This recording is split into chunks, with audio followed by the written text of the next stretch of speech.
peristiwa unik, menarik hingga tragedi terjadi selama sepekan ini.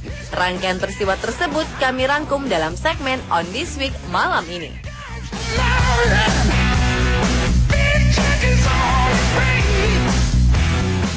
May the angels protect you, trouble neglect you, and heaven accept you. Kepala bocah 4 tahun tersangkut di balkon apartemen lantai 3. Kejadian ini berada di kota Yixing, Provinsi Jiangsu, Cina.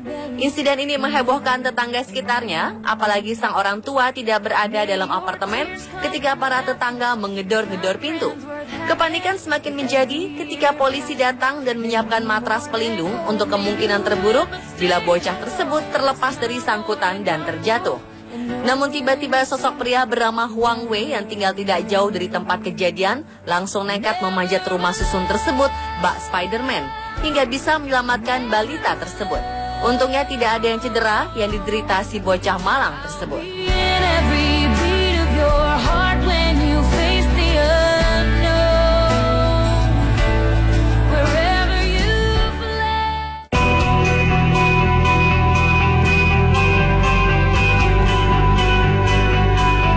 Kepolisian Italia membekukan aset senilai 1,6 miliar euro atau setara 23,5 miliar rupiah milik 5 warga kota Palermo, Sisilia. Aset ini diduga kuat terkait jaringan mafia paling kaya sedunia, Cosa Nostra. Channel News Asia melaporkan aset itu atas nama 5 bersaudara, 3 lelaki dan 2 perempuan. Mereka diklaim pengusaha kota Palermo yang memiliki kontrak pembangunan beberapa proyek infrastruktur. Juru bicara kepolisian Palermo mengatakan penyitaan ini merupakan yang terbesar sepanjang sejarah. Cosa Nostra adalah jaringan mafioso paling kuat di Italia setelah kelompok Camorra di Napoli. Cosa Nostra terkenal karena sempat melebarkan sayap di Amerika Serikat.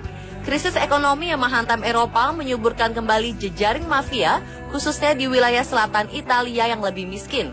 Kendati pernah sangat berkuasa, Cosa Nostra kini ditengarai melemah.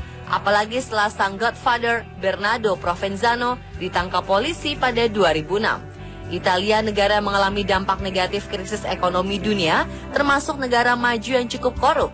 Sesuai data Transparency International, negeri pizza berada di urutan 69 dari 177 negara paling korup.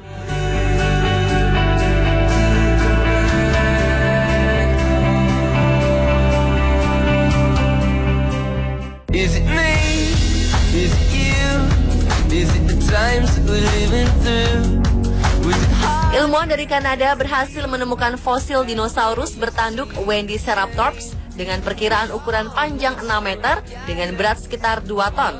Para ilmuwan menyatakan menemukan sekitar 200 tulang yang teridentifikasi dari 3 ekor dewasa dan 1 ekor anak Wendiceratops. Dinosaurus Wendiceratops memiliki ciri fisik menonjol dengan tanduk tegak di atas hidung dan beberapa tanduk pendek serta perisai di bagian belakang kepala.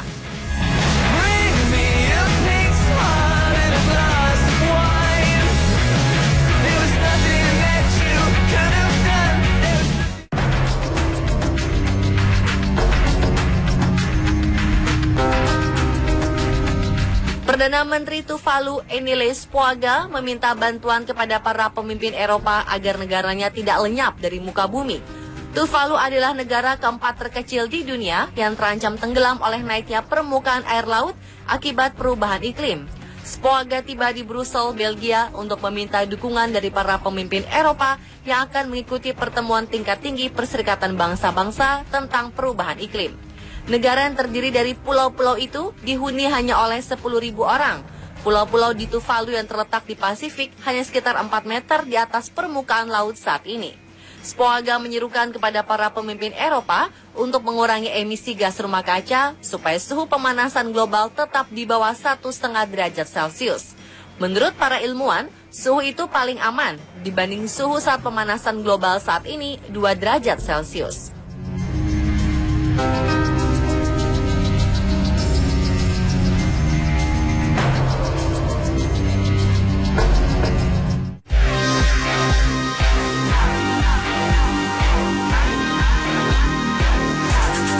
Kantor Pos Swiss membuat gebrakan baru untuk melayani warganya. Paket maupun surat-surat akan diantarkan menggunakan pesawat tanpa awak atau drone. Kebijakan ini diambil agar ongkos logistik bisa ditekan. Selain itu, warga di kawasan terpencil dapat dilayani sama baiknya dengan mereka yang tinggal di kota. Wilayah yang dapat dijangkau drone sangat luas. Lebih jauh lagi, penggunaan pesawat tanpa awak diklaim sangat berguna seandainya Swiss sedang ditimpa bencana. Contohnya, kantor pos punya kemampuan mengirim bantuan ke wilayah yang aksesnya terputus akibat badai. Kantor pos Swiss memesan drone mereka dari perusahaan Meternet yang berasal dari Amerika Serikat. Pesawat mini itu dapat terbang hingga jarak 10 km, membawa beban hingga 1 kg. Petugas pos kini tinggal mengendalikan drone menggunakan smartphone yang sudah dilengkapi sistem GPS. Walau memakai teknologi canggih, kantor pos Swiss tidak akan mengurangi jumlah kurir manusia. Pengantaran tradisional masih sangat bisa diandalkan di negara yang makmur di Eropa itu.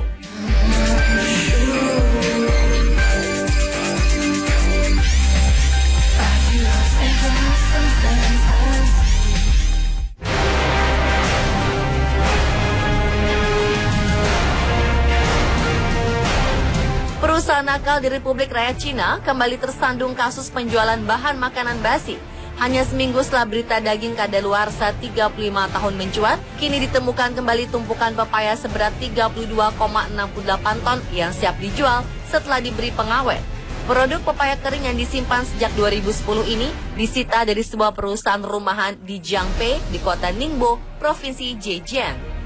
Pepaya kering itu sudah basi sejak lebih dari 2 tahun lalu. Pemerintah lokal menetapkan denda sebesar 1,4 juta yuan atau 225.000 US dollar sekitar 3 miliar rupiah kepada perusahaan yang curang ini, namun tidak sampai menutup paksa perusahaan tersebut. Tercatat, produk pepaya basi ini telah terjual sebanyak 35 ton ke sebuah perusahaan makanan di kota Suzhou yang berdekatan dengan Zhejiang, Provinsi Jiangsu. Produk pepaya tersebut digunakan untuk memproduksi jus dan selai.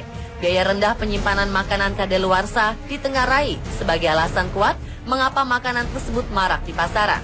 Penggunaan internet di Cina melalui sosial media Weibo mendesak pemerintah bersikap lebih tegas pada pedagang nakal.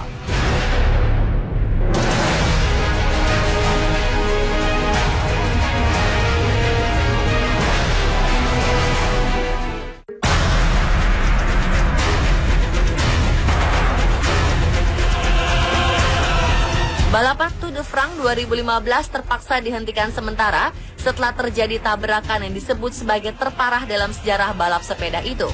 Lomba ini sempat terhenti selama 10 menit setelah terjadi tabrakan melibatkan lebih dari 20 pesepeda di etape ketiga di jalanan lurus antara kota Anvers dan Huy di Belgia. Pemimpin balapan Fabio Cancellara terpaksa harus keluar dari lomba lantaran tulang punggungnya patah akibat tabrakan beruntun itu. Tabrakan di jalanan lurus itu terjadi ketika para pesepeda memacu kecepatan hingga 50 km per jam. Kecelakaan bermula ketika pembalap asal Prancis William Bonnet, roda depan sepedanya menyenggol pembalap senegara di depannya itu, yaitu Wagen Bahil, sehingga dia terjatuh dan para pembalap di belakangnya tak bisa menghindar. Beberapa pembalap bahkan terpelanting melayang hingga beberapa meter ke udara dan jatuh mengenaskan. Insiden itu menyebabkan sejumlah pembalap harus dirawat di rumah sakit akibat luka serius.